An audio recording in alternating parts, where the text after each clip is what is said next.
Hello everyone, आप लोग का हमारे चैनल पर स्वागत है। तो आज की मैं इस वीडियो में क्लास 9th मैथ्स का chapter number first number system की एक्सरसाइज 1.5 का सॉल्यूशन करेंगे।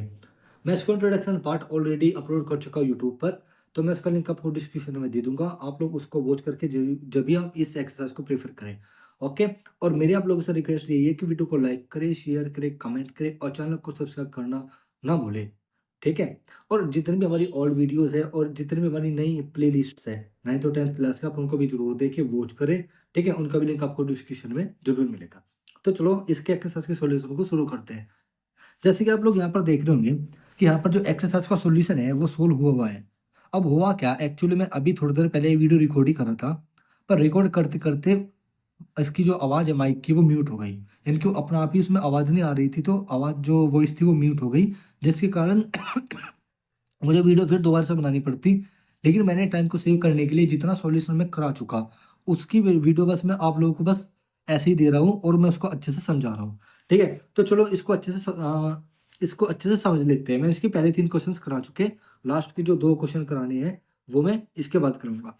तो देखो, इसमें पहले क्वेश्चन में कहा है कि classify following numbers as rational और इरेशनल। ये जितने भी नंबर्स है, क्या रेशनल है या इरेशनल है, इनको क्लासीफाई करना है। तो देखो, यहाँ पर पहला पार्ट है 2 - √5। अब 2 - √5 एक कैसा नंबर होगा, ये कैसे हम पता करेंगे। हमने 3 केसेस पढ़े थे कि जब दो या दो से ज्यादा नंबर के प्रकार या उसके काइंड अलग अलग हो या फिर सेम हो तो उनका रिजल्ट कैसा होगा। आप इंट्रोडक्शन में जरूर देखना। जैसे कि अगर दो या दो से ज्यादा रेशनल नंबर को हम ऐड करें तो उनका रिजल्ट क्या आएगा, रेशनल आएगा, ठीक है। अगर दो या दो से ज्यादा इरेशनल नंबर्स को हम एक साथ ऐड करें, माइनस करें, सब्ट्रैक्ट करें, उनके ऊपर कोई भी ऑपरेशन परफॉर्म करें तो उनका जो भी रिजल्ट आएगा तो वो रेशनल आएगा या फिर वो इरेशनल आएगा।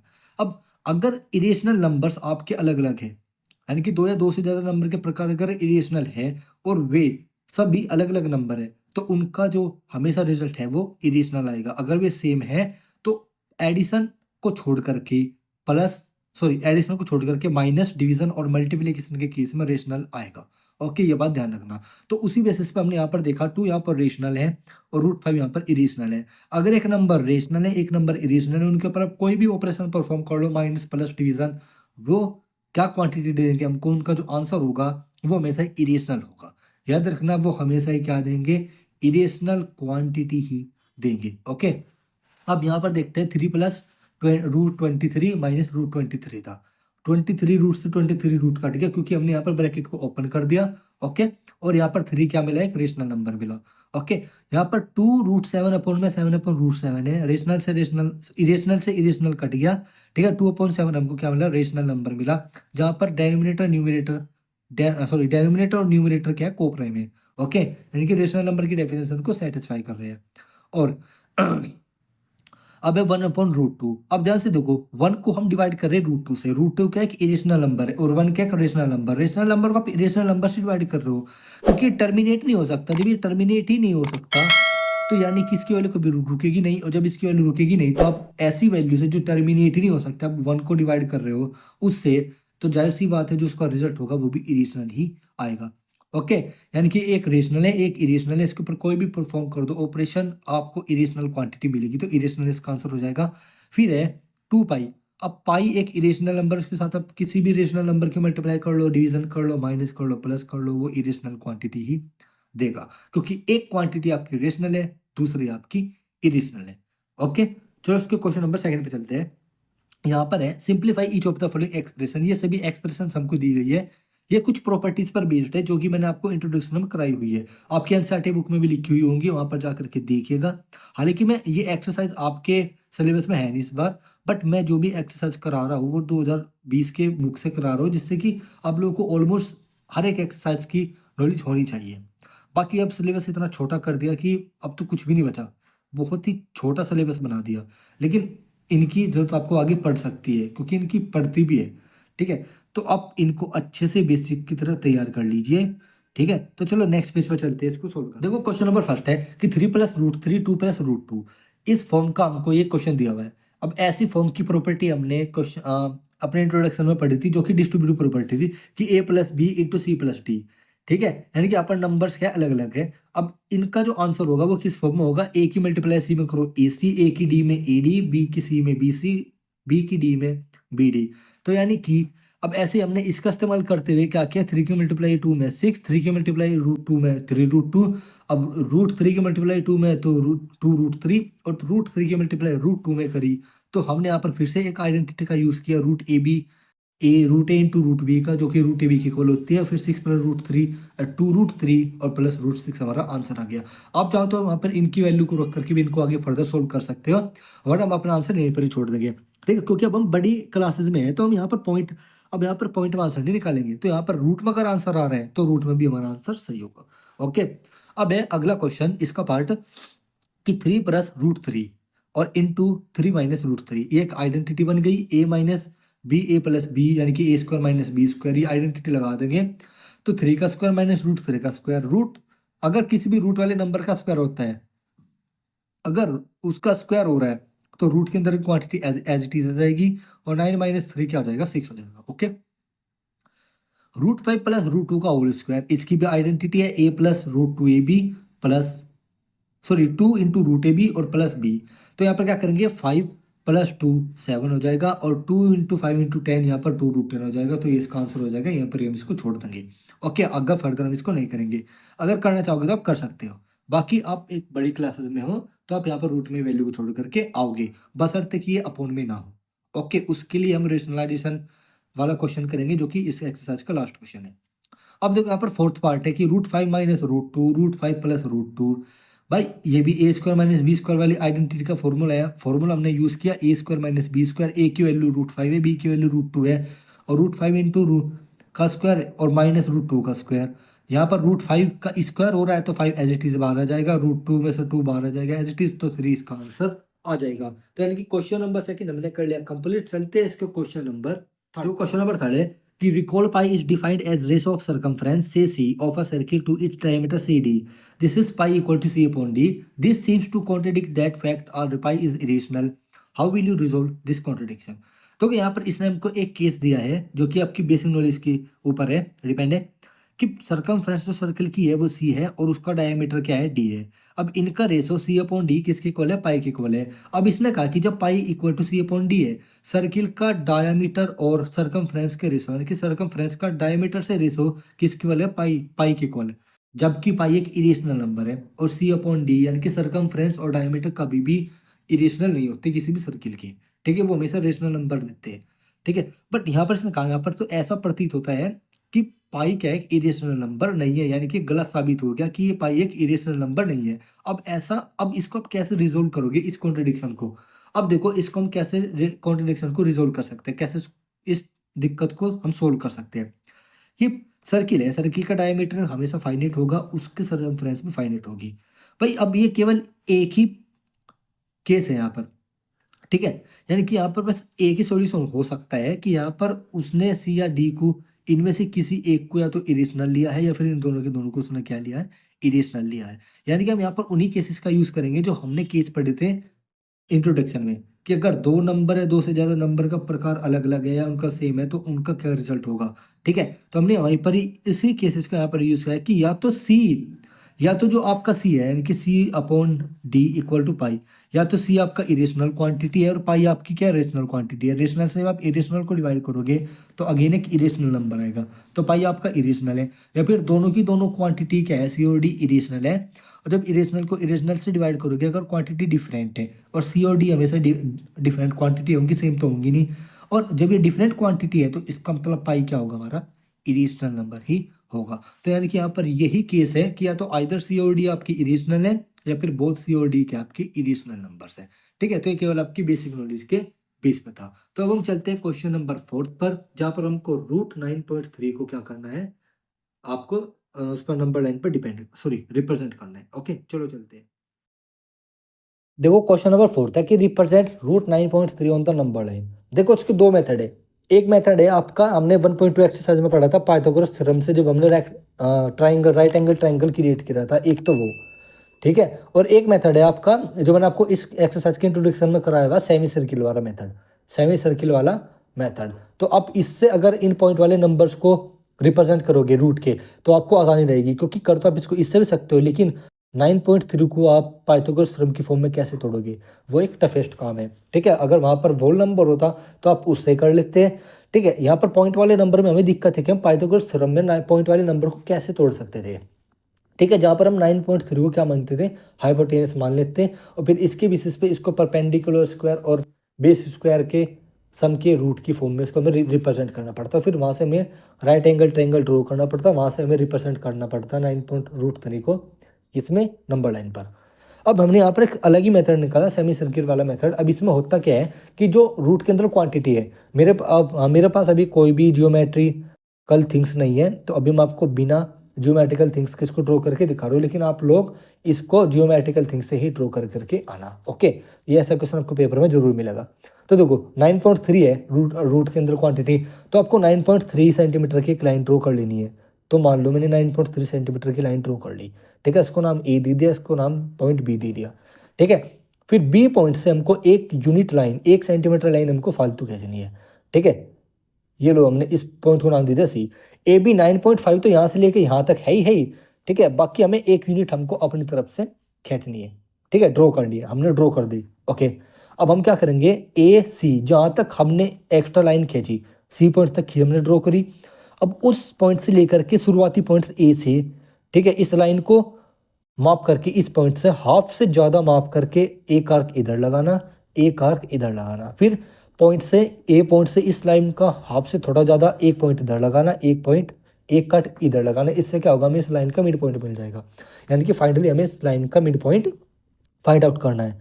तो यहाँ से इसको कर देंगे। ठीक है, ओके, इस पॉइंट को नाम दे देंगे ओ, इस पॉइंट को नाम दे देंगे ओ।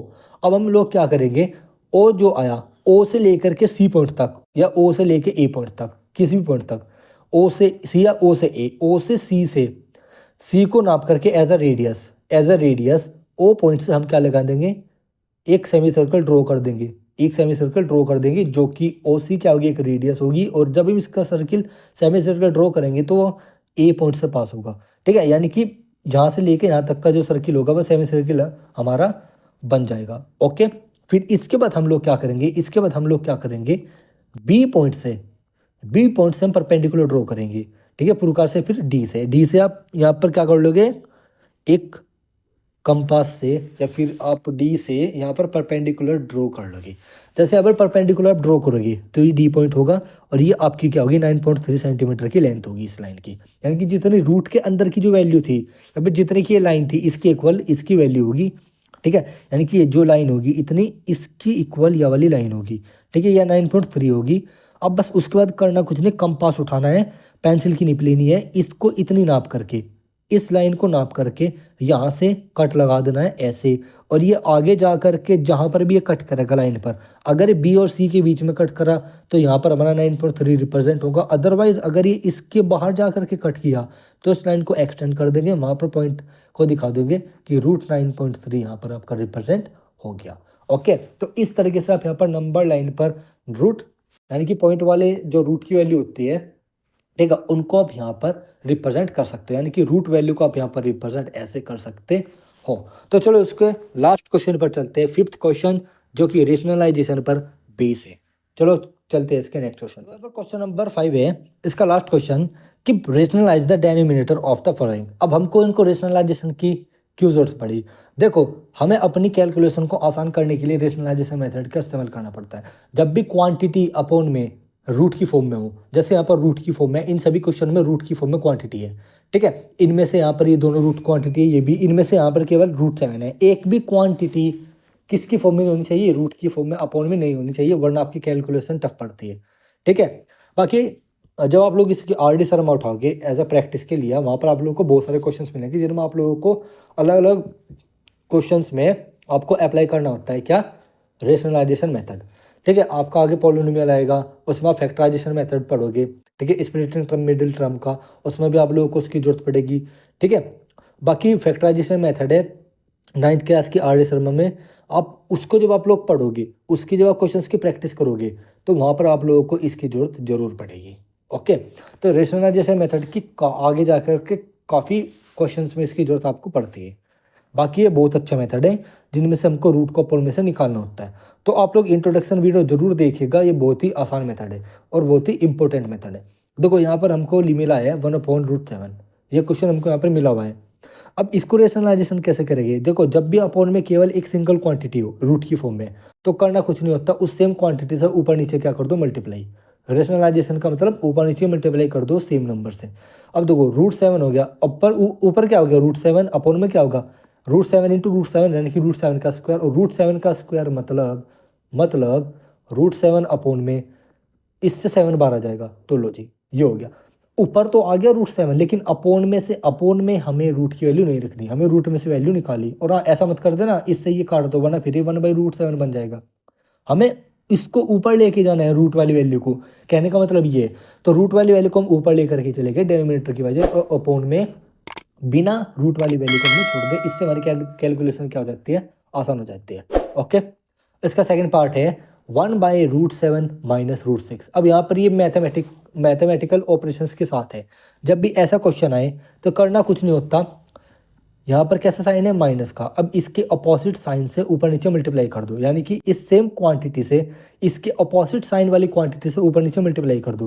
यहाँ पर √7 माइनस √6 है, ऊपर √7 प्लस √6 है, और नीचे √7 माइनस √6 और इंटू √7 प्लस √6 से मल्टीप्लाई कर दो। यानी कि ये क्वांटिटी एज इट इज थी, ऊपर हमने √7 प्लस √6, √7 प्लस √6 से नीचे ऊपर नीचे मैंने मल्टीप्लाई कर दी।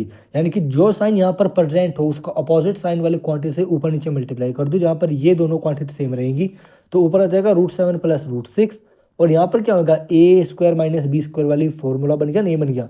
तो यहाँ पर √7 का होल स्क्वायर और √6 का होल स्क्वायर, तो यानी कि √7 प्लस √6, यहाँ पर 7 माइनस 6, क्योंकि रूट का स्क्वायर हो रहा है तो क्वांटिटी अंदर की एज इट इज आ जाएगी, और यहाँ पर √7 plus √6 as it is answer हमारा आ जाएगा, क्योंकि इसकी वैल्यू अपोन में 1 होगी।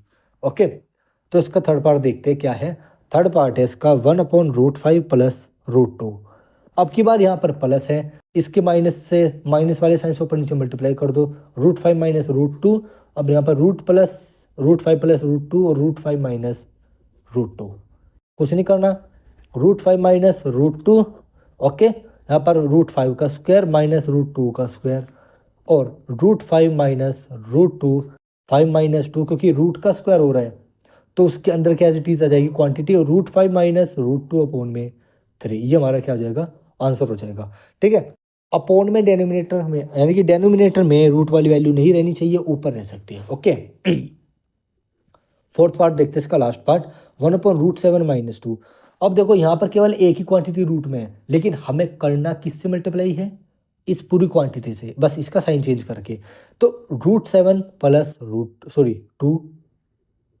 √7 प्लस 2, और यहाँ पर √7 माइनस 2, ये एज इट इज, और √7 प्लस 2 इससे मल्टीप्लाई कर दो। कभी पता चले आप √7 से ऊपर नीचे मल्टीप्लाई कर दो कि सर एक ही रूट की वैल्यू परसेंट है तो इससे मल्टीप्लाई करनी, नहीं, वोल क्वांटिटी से ऊपर नीचे मल्टीप्लाई करनी है और उसके साइन को रिप्लेस कर देना। तो यहाँ पर √7 माइनस 2 था, तो हमने यहाँ पर इसके साइन को रिप्लेस करके √7 प्लस 2 कर दी, यहाँ पर ऊपर नीचे मल्टीप्लाई कर दी, नीचे a² माइनस b² का फॉर्मूला बना, और ऊपर एज इट इज। ठीक है, यहाँ पर √7 का होल स्क्वायर माइनस 2 का स्क्वायर। और हाँ एक बात और करना, आइडेंटिटी को भी यूज़ करके दिखाना कि आपने किस आइडेंटिटी का यूज़ किया। ठीक है, और यहाँ पर √7 प्लस 2 अपोन में 7 माइनस 4, क्योंकि 2 का स्क्वायर तो 4 हो जाएगा। √7 की वैल्यू क्या होगी, इसके स्क्वायर की, जो अंदर की एज इट इज़ वैल्यू है वो एज इट इज़ आ जाएगी। तो √7 प्लस 2 अपोन में 3, तो ये हो जाएगा हमारा आंसर। तो क्वेश्चन नंबर 5 आपका हो गया कंप्लीट, और इसी के साथ इस एक्सरसाइज का सॉल्यूशन कंप्लीट हो गया। अब इसके बाद हमारी बची एक एक्सरसाइज 1.6, जिसमें कि हम लॉ ऑफ एक्सपोनेंट के बारे में पढ़ेंगे, और उसके ऊपर कुछ क्वेश्चन हम फिर 1.6 एक्सरसाइज के सॉल्यूशन में करने वाले हैं, जो कि फिलहाल आपकी 1.5 एक्सरसाइज है 2025-2026 के सिलेबस में। ठीक है, वो आप लोगों की एक्सरसाइज 1.5 है, उसका सॉल्यूशन और उसका इंट्रोडक्शन मैं आपको कल या और परसों, इन 2 दिन में आपको करा करके उस चैप्टर को खत्म कर दूंगा। फिर हम अपने नेक्स्ट चैप्टर में चलेंगे, जो कि है पॉलिनोमियल।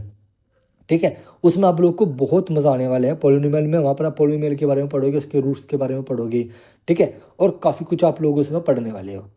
बाकी आप सभी देखेंगे कि आप आगे बहुत अच्छे अच्छे चैप्टर्स आप लोगों को 9th क्लास में देखने को मिलेंगे। बाकी मेरी ओल्ड वीडियोस भी इस पे यूट्यूब चैनल पर अपलोडेड है, आप उनको भी जा करके देख सकते हैं। अगर आप लोग चाहते हो कि आप जल्दी से आप अगले चैप्टर्स और करना चाहते हो तो आप लोग मेरी प्रीवियस वीडियोस ओल्ड वीडियोस भी देख सकते हो, जहाँ पर मैंने एक और प्ले लिस्ट को अपलोड कर रखा है चैप्टर 9 क्लास 9 की मैथ्स की कुछ चैप्टर्स की वीडियोस का, ठीक है।